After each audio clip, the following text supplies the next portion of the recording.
శ్రీ గురుభ్యో నమః. ఓం శ్రీ మాత్రే నమః. ఈటీవీ ప్రేక్షకులకి నమస్కారం. శుభమస్తు కార్యక్రమానికి స్వాగతం.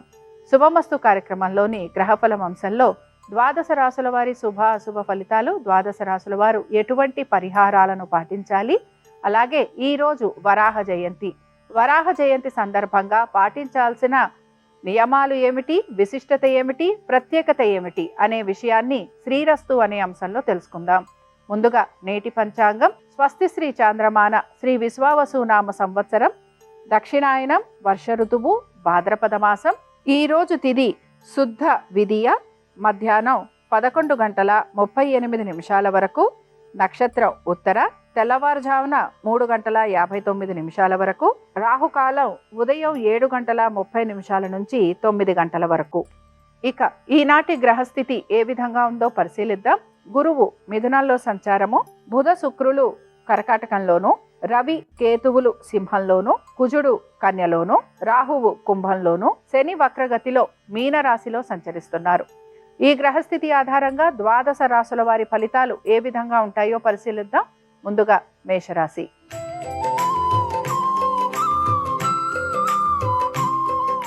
మేషరాశి వారి ఫలితాలను గనక పరిశీలించినట్లయితే, మేషరాశి వారు ఈరోజు ప్రత్యేకించి వీరి ఆర్థిక స్థితిగతులు, అలాగే వీరి సంతానము, దీంతో పాటుగా వృత్తి ఉద్యోగ వ్యాపారాలపైన ప్రత్యేక శ్రద్ధ కనపరిచే అవకాశాలు గోచరిస్తున్నాయి. ముఖ్యంగా ఆర్థికపరమైన విషయాల గురించి తగు జాగ్రత్తలు పాటించటం, దుబారా ఖర్చులు ఏవైతే ఉన్నాయో వాటిని అధిగమించే ప్రయత్నం చేస్తారని చెప్పుకోవచ్చు.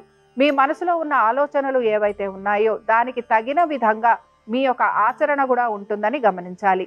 ఇక పెట్టుబడుల విషయంలో కూడా మీరు తగిన విధంగా జాగ్రత్తగా పెట్టుబడులు పెట్టే అవకాశాలు గోచరిస్తున్నాయి. దీర్ఘకాలిక పెట్టుబడుల వైపు ఆసక్తి కనబరిచే అవకాశాలు ఎక్కువగా ఉంటాయి. అలాగే దీంతో పాటు స్పెక్యులేషను, ట్రేడింగు, షేర్ మార్కెట్లు, వీటిల్లో కూడా పెట్టుబడులు పెట్టేందుకు మీరు ఆసక్తి అనే దాన్ని కనబరుస్తూ ఉంటారు.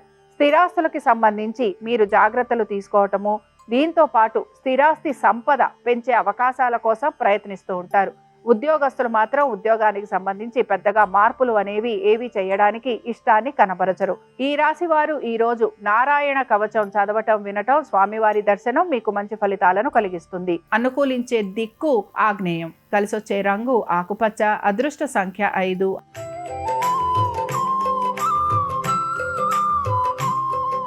వృషభ రాశి వారి ఫలితాలను గనక పరిశీలించినట్లయితే, వృషభ రాశి వారికి కుటుంబ సభ్యులతోటి కూడా చక్కటి అనుకూలమైన స్థితిగతులు గోచరిస్తున్నాయి.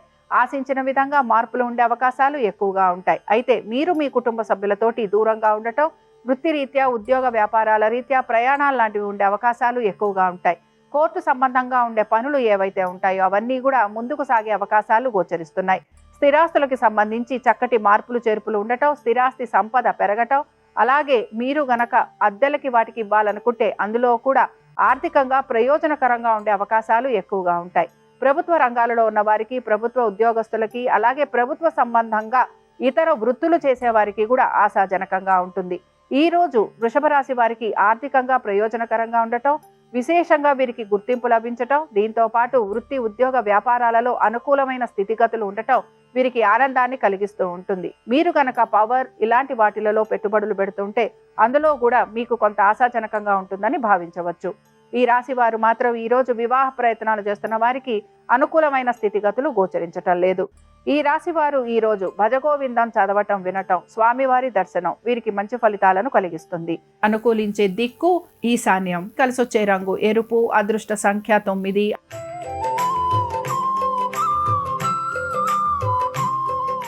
మిథున రాశి వారి ఫలితాలను గనక పరిశీలించినట్లయితే, మిథున రాశి వారికి కూడా ఆర్థికంగా వీరికి అనుకూలత అనేది గోచరిస్తున్న ప్రతి పనిని కూడా వీరు స్వయంగా పూర్తి చేసుకోవాల్సిన పరిస్థితులు వీరికి కనపడుతూ ఉంటాయి. వీరు మాట్లాడేది ఒకటి, వీరు చేస్తున్న పనులు వేరే విధంగా ఉండటం వలన నలుగురు వీరిని కొంత ప్రశ్నించే పరిస్థితులు వీరికి గోచరిస్తూ ఉంటాయి. దీంతో పాటు బంధువర్గీయుల్ని కలవటం, విందు వినోదాలకు వెళ్ళటం, అలాగే ఆర్థికపరమైన విషయాలలో తగు జాగ్రత్తలు పాటించటం అనేది గోచరిస్తోంది.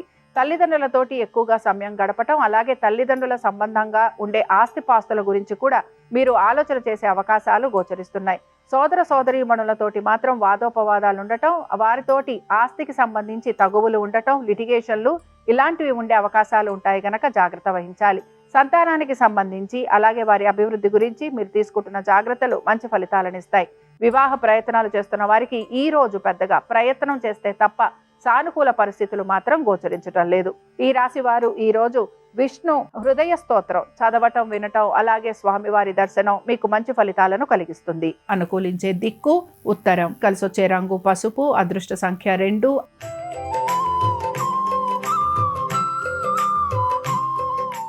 కర్కాటక రాశి వారి ఫలితాలను గనక పరిశీలించినట్లయితే ఆర్థిక పరిస్థితులలో చక్కటి మార్పులు గోచరిస్తున్నాయి. ఆస్తులకి సంబంధించి మంచి మార్పులు చేర్పులు ఉండటం మీకు ఆనందాన్ని కలిగిస్తుంది. మీ సంతానానికి చక్కటి అభివృద్ధి గోచరిస్తోంది. వారి విద్య, ఉద్యోగ, వ్యాపారాలలో అనుకూలమైన స్థితిగతులు గోచరిస్తున్నాయి. ఉద్యోగ పరంగా, వ్యాపార పరంగా పెద్దగా మార్పులు ఉండే అవకాశాలు గోచరించడం లేదు. ఆరోగ్యానికి సంబంధించి మీరు తీసుకుంటున్న జాగ్రత్తలు మంచి ఫలితాలను ఇస్తాయి. దీంతో పాటుగా ఐటీ రంగంలో ఉన్న వారికి, ప్రభుత్వ రంగాలలో పనిచేస్తున్న వారికి, ప్రభుత్వ సంస్థలతోటి అనుబంధంగా పనిచేసే వారికి కూడా ఆశాజనకంగా ఉంటుంది. ఆర్థికంగా ప్రయోజనకరంగా ఉంటుంది. వీటన్నిటితో పాటు ఏ పనులైతే ఆలస్యంగా పూర్తవుతున్నాయో వాటిని మీరు తెలివితేటలతోటి, ఓర్పుతోటి, నేర్పుతోటి మీరు పూర్తి చేసేందుకు ప్రయత్నిస్తారు. అలాగే దైవ దర్శనం చేయటం, తీర్థ స్నానాలు ఆచరించటం, దాన ధర్మాలు చేయటం, వీటిపైన మీరు అధిక శ్రద్ధాశక్తుల్ని కనబరుస్తూ ఉంటారు. ఈ రాశి వారు ఈ రోజు విష్ణు కవచ స్తోత్రం చదవటం, వినటం, స్వామివారి దర్శనం మీకు మంచి ఫలితాలను కలిగిస్తుంది. అనుకూలించే దిక్కు దక్షిణం, కలిసొచ్చే రంగు తెలుపు, అదృష్ట సంఖ్య 4.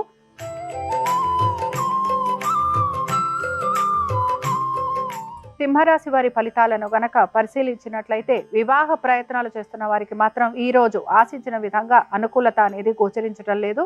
ముఖ్యంగా మీ స్వవిషయాల గురించి మాత్రం మీరు గోప్యత పాటించేందుకు ప్రయత్నం చేయాలి. ఆరోగ్యం గురించి శ్రద్ధాశక్తుల్ని కనబరచాలి. దీంతో పాటు స్థిరాస్తి వ్యవహారాలు అనుకూలంగా మారే అవకాశాలు గోచరిస్తున్నాయి. ఇక ముఖ్యంగా మీరు గనక మీ స్థిరాస్తుల పైన మీరు సంపదని వృద్ధి చేయాలని ప్రయత్నిస్తుంటే అందులో కూడా మీకు సానుకూలత అనేది గోచరిస్తుంది. అయితే మీకు శత్రువుల వలన ఇబ్బందులు, నరఘోష, నరదృష్టి ఎక్కువగా ఉండటం వలన మీరు ఆశించిన విధంగా పనులు పూర్తి కాకపోవటం మీకు నిరాశను కూడా కలిగిస్తూ ఉంటుంది. మీ యొక్క జీవిత భాగస్వామికి సంబంధించి వారి యొక్క వృత్తి, ఉద్యోగ, వ్యాపారాలు, ఆర్థిక స్థితిగతులు, వారు పెడుతున్న పెట్టుబడులు, వీటిపైన మీరు శ్రద్ధాశక్తుల్ని కనబరచాలి. ఇక ముఖ్యంగా ఎవరైతే భాగస్వామ్యంలో ఉన్నారో వారికి ఆర్థిక పరమైన ఇబ్బందులు ఎదుర్కోవాల్సిన పరిస్థితులు గోచరిస్తున్నాయి. ఉద్యోగస్తులకి అలాగే ఇతర వృత్తులలో ఉన్న వారికి పెద్దగా మార్పులు అనేవి గోచరించడం లేదు. ఇక ఈ రాశి వారు ఈ రోజు విష్ణు అష్టోత్తరం చదవటం, వినటం, అలాగే స్వామివారి దర్శనం మీకు మంచి ఫలితాలను కలిగిస్తుంది. అనుకూలించే దిక్కు ఉత్తరం, కలిసొచ్చే రంగు పసుపు, అదృష్ట సంఖ్య 2.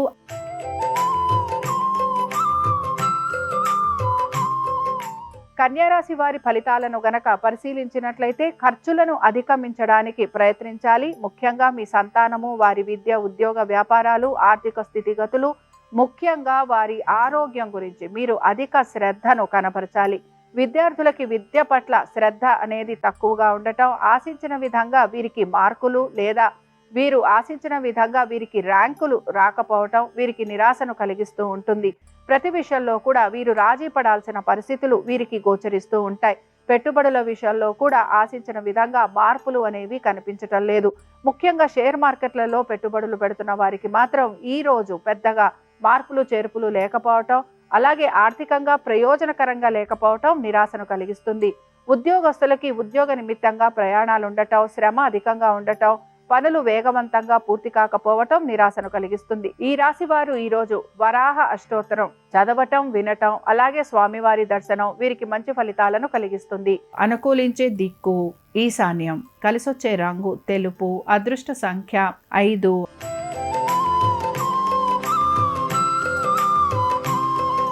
తులారాశి వారి ఫలితాలను గనక పరిశీలిస్తే ఆర్థికంగా ఈ రోజు ప్రయోజనకరంగా ఉంటుందని భావించవచ్చు. అలాగే మీ సంతానానికి చక్కటి అనుకూలమైన స్థితిగతులు గోచరిస్తున్నాయి. వృత్తి, ఉద్యోగ, వ్యాపారాలలో ఆశించిన విధంగా గుర్తింపు లభించటం, మీ ప్రతిభా పాఠవాలను నలుగురు గుర్తించటం, ఉన్నతాధికారులు మీకు అదనపు బాధ్యతలు ఇవ్వటం మీకు ఆనందాన్ని కలిగిస్తుంది. ఆశించిన విధంగా, కోరిన విధంగా ఉద్యోగాల్లో, అనేక వృత్తులలో మీకు మార్పులు ఉండటం వలన మీరు కుటుంబ సభ్యులతోటి కూడా ఆనందాన్ని పంచుకునే అవకాశాలు గోచరిస్తున్నాయి. ఇక బంధువర్గీయుల్ని కలవటం, విందు వినోదాలకు వెళ్ళటం, దీంతో పాటుగా నూతన వస్తు వాహనాల గురించి ఆలోచన చేసే అవకాశాలు ఎక్కువగా ఉంటాయి. ముఖ్యంగా మీరు పెడుతున్న పెట్టుబడుల పైన మీకు ఆర్థికంగా అనుకూలత అనేది ఉండటం మీకు ఆనందాన్ని కలిగిస్తుంది. ప్రభుత్వ ఉద్యోగస్తులకి ఆశించిన విధంగా పురోగతి ఉండటం, ఇంక్రిమెంట్లు కానీ లేకపోతే ప్రమోషన్లు కానీ లభించే అవకాశాలు గోచరిస్తున్నాయి. ఈ రాశి వారు ఈరోజు హయగ్రీవ కవచం చదవటం, వినటం, అలాగే స్వామివారి దర్శనం మీకు మంచి ఫలితాలను కలిగిస్తుంది. అనుకూలించే దిక్కు దక్షిణం, కలిసొచ్చే రంగు తెలుపు, అదృష్ట సంఖ్య 4.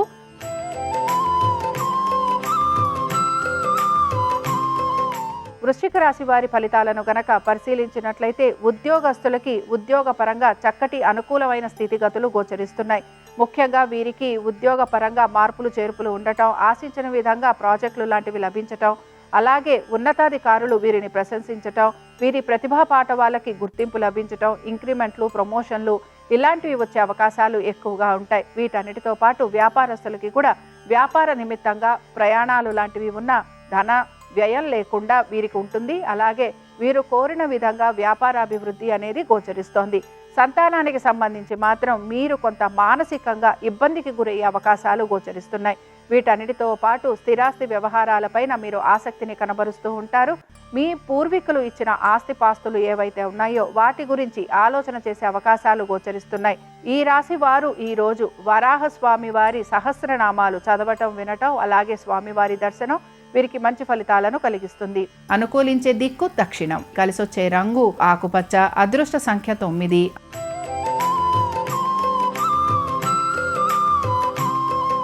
ధనురాశి వారి ఫలితాలను గనక పరిశీలించినట్లయితే ధనురాశి వారు దైవ సంబంధమైన కార్యక్రమాలలో పాలు పంచుకుంటారు. తల్లిదండ్రులకి సేవ చేసే అదృష్టం వీరికి ఉంటుందని చెప్పి కూడా మనం గ్రహించవచ్చు. వీటన్నిటితో పాటు తీర్థయాత్రలకు వెళ్ళటం, దాన ధర్మాలు చేయటం, ఎప్పటి నుంచో మిగిలిపోయిన మొక్కుబడులు ఏవైతే ఉన్నాయో వాటిని తీర్చే ప్రయత్నం కూడా మీరు కొనసాగిస్తూ ఉంటారు. మీ సంతానానికి సంబంధించి వారికి సంబంధంగా ఉండే ఎటువంటి పని అయినా దానికి సంబంధంగా ఉండే పనుల వైపు మీరు ఆసక్తిని కనబరుస్తూ ఉంటారు. సంతానం పైన అధిక ఆసక్తిని కనబరచటం, వారి పేరు పైన మీరు పెట్టుబడులు పెట్టడం, స్థిరాస్తులు లాంటివి కొనటం, ఇలాంటి వాటిపైన మీరు శ్రద్ధాశక్తుల్ని కనబరుస్తారు. ఇక వీటన్నిటితో పాటు ఉద్యోగస్తులకి పెద్దగా మార్పులు ఉండే అవకాశాలు గోచరించటం లేదు. వ్యాపారస్తులు కూడా వ్యాపార నిమిత్తంగా పెద్దగా మార్పులు చేర్పులు చేయడానికి ఆసక్తిని కనబరచరు. వివాహ ప్రయత్నాలు చేసే వారికి కూడా సానుకూలత అనేది గోచరిస్తోంది. పెట్టుబడుల విషయంలో కూడా అనుకూలమైన స్థితిగతులు ఉండటం, ఆర్థికంగా ప్రయోజనకరంగా ఉండే అవకాశాలు ఎక్కువగా ఉంటాయి. ఇక ఈ రాశి వారు ఈరోజు దామోదరాష్టకం చదవటం, వినటం, స్వామివారి దర్శనం మీకు మంచి ఫలితాలను కలిగిస్తుంది. అనుకూలించే దిక్కు తూర్పు, కలిసొచ్చే రంగు ఎరుపు, అదృష్ట సంఖ్య 2.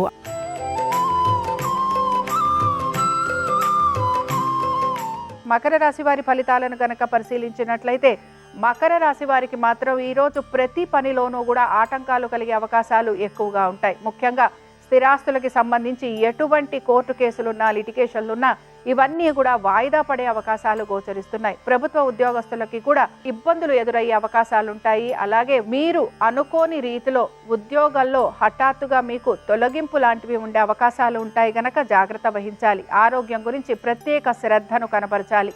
ఇక వీటన్నిటితో పాటు పెట్టుబడుల విషయంలో కూడా నష్టం కలిగే అవకాశాలు గోచరిస్తున్నాయి.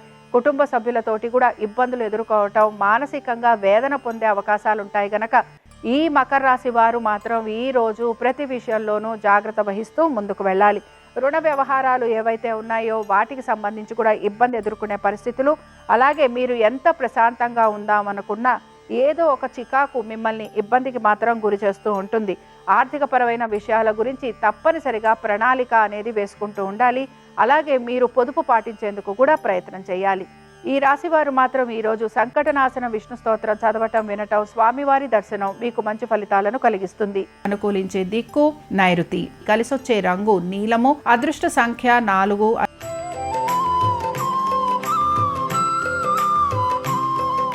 కుంభరాశి వారి ఫలితాలను గనక పరిశీలించినట్లయితే వివాహ ప్రయత్నాలు చేస్తున్న వారికి ఆటంకాలు కలిగే అవకాశాలు ఎక్కువగా ఉంటాయి. ప్రభుత్వ రంగాలలో పనిచేసే వారికి మాత్రం ఆశాజనకంగా ఉంటుంది. నూతన ఉద్యోగ ప్రయత్నాలు చేస్తున్న వారికి కూడా ఇంటర్వ్యూలకి వాటికి వెళ్లే అవకాశాలు గోచరిస్తున్నాయి. అయితే ముఖ్యంగా ఎవరైతే ప్రభుత్వ రంగాలతోటి కలిసి పనిచేస్తూ ఉంటారో వారికి మాత్రం ఆటంకాలు కలిగే అవకాశాలు ఎక్కువగా ఉంటాయి. సంతానానికి సంబంధించి అనుకూలంగా ఉంది. ఆర్థికపరమైన విషయాలలో ఒత్తిడికి గురవుతున్నా కూడా సమయానుకూలంగా మీకు ఆర్థిక సహాయం లభించే అవకాశాలు గోచరిస్తున్నాయి. ఇక వీటన్నిటితో పాటు ముఖ్యంగా నలుగురితో మాట్లాడుతున్నప్పుడు కూడా జాగ్రత్త వహించాలి. తొందరపాటు మాటల వలన, చర్యల వలన మీరు ఇబ్బందికి గురవుతూ ఉంటారు. ఇక ఈ రాశి వారు మాత్రం పుణ్యకార్యాలు చేయాలనే కోరిక వీరిలో అధిక శాతం కలుగుతూ ఉంటుంది. అలాగే తప్పనిసరిగా ఆ కార్యాలు చేసేందుకు ప్రయత్నించండి. స్నేహితులు, బంధువులు వీరి యొక్క రాకపోకల వలన మీకు ధర నష్టం లాంటిది కలగటం, అలాగే మీ మానసికంగా, శారీరకంగా మీరు పడుతున్న ఇబ్బందులని ఎవరూ గుర్తించకపోవటం మీకు ఇబ్బందిని మాత్రం కలిగిస్తూ ఉంటుంది. ఈ రాశి వారు మాత్రం ఈరోజు శ్రీ విష్ణు కవచ స్తోత్రం చదవటం, వినటం, అలాగే స్వామివారి దర్శనం మీకు మంచి ఫలితాలను కలిగిస్తుంది. అనుకూలించే దిక్కు పడమర, కలిసొచ్చే రంగు తెలుపు, అదృష్ట సంఖ్య 4.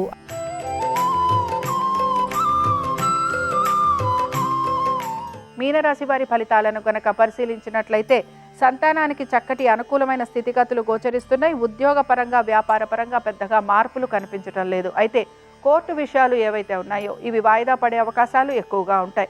ప్రభుత్వ రంగాలలో ఉన్న వారికి మాత్రం చికాకులు ఎక్కువగా కలగటం, అలాగే స్థానచలనం, బదిలీలు లాంటివి ఉండటం, చెయ్యని పనులకు కూడా నిందారోపణ వహించాల్సిన పరిస్థితులు గోచరిస్తూ ఉంటాయి. ఎవరైతే పెట్టుబడులు పెడుతూ ఉంటారో వారు కూడా ఇబ్బందికి గురయ్యే అవకాశాలు గోచరిస్తున్నాయి. ఎప్పటి నుంచో ఆగిపోయిన పనులు ఏవైతే ఉన్నాయో వాటికి సంబంధంగా ఉన్న లిటిగేషన్లు, కోర్టు కేసులు, తగువులు వీటిపైన మీరు ప్రస్తావించడం కానీ, దీనికి సంబంధంగా మీరు మాట్లాడాల్సిన పరిస్థితులు కానీ మీకు కనబడుతూ ఉంటాయి. ఆస్తిపాస్తులకి సంబంధించి మీరు ఎటువంటి మార్పులు చేర్పులు చేయాలన్నా, ఆస్తులు కొనాలన్నా, అమ్మాలన్నా వీటికి సంబంధించి మాత్రం మీరు కోరిన విధంగా మార్పులు లేకపోవటం, లేదా పనులు వేగవంతంగా పూర్తి కాకపోవటం మీకు నిరాశను కలిగిస్తుంది. ఆరోగ్యానికి సంబంధించి తగిన జాగ్రత్తలు పాటించాలి. శత్రువుల వలన ఎక్కువగా ఇబ్బందికి గురవటం, నరఘోష, నరదృష్టి అధికంగా ఉండటం, మానసికంగా, శారీరకంగా పీడ అనేది కలుగుతూ ఉంటుంది. దీని వలన మీరు ఇబ్బందికి గురవుతూ ఉంటారని కూడా గ్రహించాలి. ఇక ఈ రాశి వారు ఈరోజు వరాహ స్వామివారి అష్టోత్తరం చదవటం, వినటం, స్వామివారి దర్శనం మీకు మంచి ఫలితాలను కలిగిస్తుంది. అనుకూలించే దిక్కు ఆగ్నేయం, కలిసొచ్చే రంగు ఆకుపచ్చ, అదృష్ట సంఖ్య 5. ఇవి ద్వాదశ రాశుల వారి ఫలితాలు. వరాహ జయంతి సందర్భంగా వరాహ స్వామివారి అనుగ్రహం ద్వాదశ రాశుల వారి మీద ఉండాలని ఆశిస్తూ స్వస్తి. శ్రీరస్తు శుభమస్తు. ఈరోజు వరాహ జయంతి. ఈ సందర్భంగా భూమిని ఉద్ధరిస్తున్నటువంటి వరాహస్వామి చిత్రపటాన్ని పూజామందిరంలో ఏర్పాటు చేసుకుని ఆ చిత్రపటం దగ్గర ఆవు నెయ్యితో దీపారాధన చేసి తెల్లటి పుష్పాలతో పూజించాలి. వరాహస్వామికి దద్యోజనము, చక్కెర పొంగలి నైవేద్యంగా సమర్పించాలి. ఇలా చేస్తే వరాహస్వామి అనుగ్రహం కలిగి భూలాభము, గృహలాభము త్వరలోనే సిద్ధింపజేసుకోవచ్చు. ఈరోజు అన్నదానం చేసినా, వస్త్రదానం చేసినా జాతక దోషాల తీవ్రతను తగ్గింపజేసుకోవచ్చు.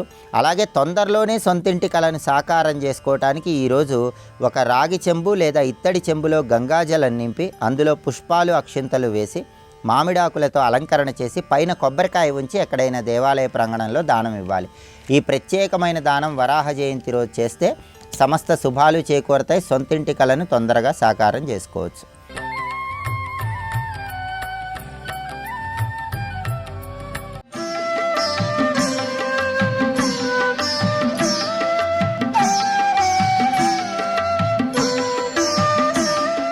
విఘ్నేశ్వరుని యొక్క అవతారములు, విఘ్నేశ్వరుని యొక్క రూపములు అనేకమున్నాయి. ఇన్ని రూపములు ఉన్నప్పటికీ కూడా వరసిద్ధి వినాయక, మీరు శ్రావణ మాసంలో చూస్తే లక్ష్మీ స్వరూపాలని చెప్పినప్పుడు మొట్టమొదటిది సిద్ధలక్ష్మి, చివరికి వరలక్ష్మి. భాద్రపద మాసం దగ్గరికి వచ్చేటప్పటికి వరసిద్ధి వినాయక. ఏ వ్రతం చేస్తున్నాము అంటే వరసిద్ధి వినాయక వ్రతం చేస్తున్నాము అంటాం. మనం కాలంలో ఏది చెయ్యబోతున్నామో ఆ రూపాన్ని గురించి తెలుసుకుని చేసినటువంటి కారణం చేత మనసు నిలబడుతుంది. మనసు భక్తితో నిలబడి ఏ పని చేస్తామో దాని చేత పరమాత్మ ప్రసన్నుడవుతాడు. ఇప్పుడు మనం భాద్రపద మాసంలోకి ప్రవేశించాం కాబట్టి సవితి తిథి నాడు వర సిద్ధి వినాయక వ్రతం చెయ్యాలి. కాబట్టి ఆ విఘ్నేశ్వర స్వరూపానికి సంబంధించినటువంటి కొన్ని విశేషాలు తెలుసుకోవడమే దేశకాలముల యందు చాలా ఉత్కృష్టత కలిగినటువంటి విషయమై ఉంటుంది. వరసిద్ధి వినాయక వ్రతాన్ని భాద్రపద మాసంలో అందరం చేస్తాం. అటువంటి వరసిద్ధి వినాయక స్వరూపం గురించి చెప్పడం అంత తేలికైనటువంటి విషయం కాదు. అందులో విఘ్నేశ్వరుడు పరబ్రహ్మస్వరూపం. ఆయన ఎప్పుడూ ఉన్నవాడే అవతారములుగా వస్తూ ఉంటాడు. మీరు చూడండి, శ్రీమన్నారాయణుడు ఎప్పుడున్నాడు అంటే ఎప్పుడూ ఉన్నాడు. ఈ బ్రహ్మాండములు ప్రారంభం కాకముందు కూడా ఆయన ఉన్నాడు. కానీ ఒకప్పుడు రాముడిగా వచ్చాడు, ఒకప్పుడు కృష్ణుడిగా వచ్చాడు. రామావతారం పరిసమాప్తం అయిపోయింది త్రేతాయుగంలో రామావతారం వెళ్ళిపోయింది కాబట్టి ఇప్పుడు రాముడిగా ఆరాధన చేస్తే పలకడు అని మీరు సిద్ధాంతం చేయగలరా? నారాయణుడిగా రాముడు ఎప్పుడూ పలుకుతూనే ఉంటాడు. రామా అన్న నామంతో పిలిస్తే రాముడిగా వచ్చి ఆదుకుంటూనే ఉంటాడు. ఎంతమందిని ఆదుకోలేదు? త్యాగరాజస్వామి వారిని ఆదుకోలా, రామదాసు గారిని ఆదుకోలా భద్రాచలంలో. కాబట్టి అదే స్వామి అవతార స్వీకారం చేసి అనేక రూపాలతో భూమి మీదకు వస్తూ ఉంటాడు. అజాయమానో బహుధా విజాయతే అంటుంది వేదం. పుట్టవలసినటువంటి అవసరం లేనివాడు అనేకమైన రూపములను పొంది ఈ భూమి మీదకి దిగి వస్తే అప్పుడు ఆయనని మన కంటితో చూడడానికి వీలవుతుంది. లేకపోతే పరబ్రహ్మాన్ని ఎలా చూస్తాం? ఈ కంటికి ఆయన్ని చూసే శక్తి ఉండదు. మధ్యాహ్నం వేళ ప్రకాశిస్తున్నటువంటి సూర్యబింబాన్ని ఈ కంటితో చూడటం సాధ్యం అవుతుందా? ఈ కంటితో స్పష్టంగా చూడాలని కొంతసేపు చూశారనుకోండి, కన్ను నీరు కారి చూడలేక రెప్ప మూత పడిపోతుంది. మధ్యందిన మార్తాండ బింబాన్ని చూడడానికి ఈ కంటికి శక్తి లేకపోతే కోటి సూర్యుల పగిది ప్రకాశించేటటువంటి భగవంతుని యొక్క దర్శనాన్ని ఈ కన్ను ఎలా చేయగలదు? ఈ కంటికి శక్తి చాలదు. నేను చేతిలో ప్రమిదలో దీపం వేసి ఒక దీపాన్ని చేత్తో పట్టుకున్నాను అనుకోండి, నేనిప్పుడు ఆ దీపం పట్టుకుని కింద పడిపోయినటువంటి ఒక నాణ్యాన్ని వెతకగలను. దాని కాంతిలో ఒక నాణ్యాన్ని వెతకగలనేమో, కానీ ఆ దీపాన్ని ఎత్తి పట్టుకుని ఆకాశంలో ఉండేటటువంటి చంద్రబింబాన్నో నక్షత్రాన్నో చూడటం కుదురుతుందా? దీని ప్రకాశం కన్నా దాని ప్రకాశం చాలా గొప్పది. దీని కాంతిలో దాని కాంతి కనపడదు, దాని కాంతి దీని కాంతిని కప్పేస్తుంది. అలాగే కంటికున్నటువంటి శక్తి పరబ్రహ్మాన్ని చూడడానికి సరిపోదు. పరబ్రహ్మాన్ని చూడడానికి సరిపోనటువంటి పరిమితమైన శక్తి కలిగినటువంటి కన్ను కూడా చూడడానికి వీలైనటువంటి రీతిలో ఆబాలగోపాలను చూడడానికి వీలుగా పరమాత్మ ఈ భూమి మీదకి కిందకి దిగి వస్తే దాన్ని అవతారము అని పిలుస్తారు. ఒకప్పుడు కృష్ణుడిగా వచ్చాడు. గోపాల బాలులతోటి గోపకాంతలతోటి కూడా ఆవులను దూడలను కాపాడుతూ రక్షిస్తూ వాటి వెంట వెడుతూ దర్శనమిచ్చి వాళ్లతో ఆడుకున్నాడు. రాముడిగా వచ్చాడు, వానరులతో కలిసిపోయాడు, శబరిని అనుగ్రహించాడు, గుహుడి వంటి నిషాదునితో కూడా కలిసిపోయాడు, అరణ్యములలో సంచారం చేశాడు, తానే మహర్షుల యొక్క ఆశ్రమానికి వెళ్ళి దర్శనమిచ్చాడు, రాక్షసులతో పోరాడాడు, రావణుడు ఎదురుగుండా నిలబడి యుద్ధం చేసి రావణ సంహారం చేశాడు, మనుష్యులందరికీ రథం మీద వెడుతూ దర్శనమిస్తూ పరిపాలన కూడా చేసి అందరినీ అనుగ్రహించాడు.